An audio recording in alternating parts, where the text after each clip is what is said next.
മക്കൾക്കു വേണ്ടി ഒരു തൈ നടാം 100 കിളികൾക്കു വേണ്ടി ഒരു തൈ നടാം നല്ല നാളേക്കു വേണ്ടി ഒരു തൈ നടാം നമുക്കമ്മയ്ക്കു വേണ്ടി ഒരു തൈ നടാം കൊച്ചു മക്കൾക്കു വേണ്ടി ഒരു തൈ നടാം 100 കിളികൾക്കു വേണ്ടി.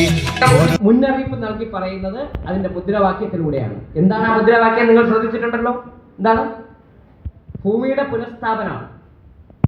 ഭൂമിയുടെ പുനഃസ്ഥാപനം എന്ന് പറഞ്ഞാൽ ഇപ്പോ നാട്ടിൽ നടക്കുന്ന മരുവൽക്കരണവും വരൾച്ചയും പ്രതിരോധിക്കാനുള്ള ശേഷി കൂട്ടുക, മരുഭൂമി ആയിക്കൊണ്ടിരിക്കുന്ന ഭൂമിയെ മാറ്റുക.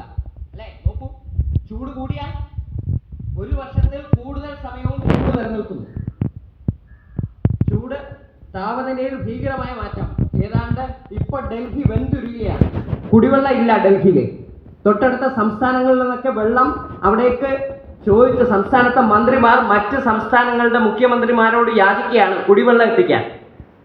ആ രീതിയിൽ താപനില ഭയങ്കരമായിട്ട് വർദ്ധിച്ചു. മഴ വന്നാലോ 10-15 ദിവസങ്ങൾ പെയ്യേണ്ട മഴ അതിതീവ്ര മഴയായി ഒറ്റ ദിവസം പെയ്തു തീർന്നു. അങ്ങനെയാണ് മാറ്റം.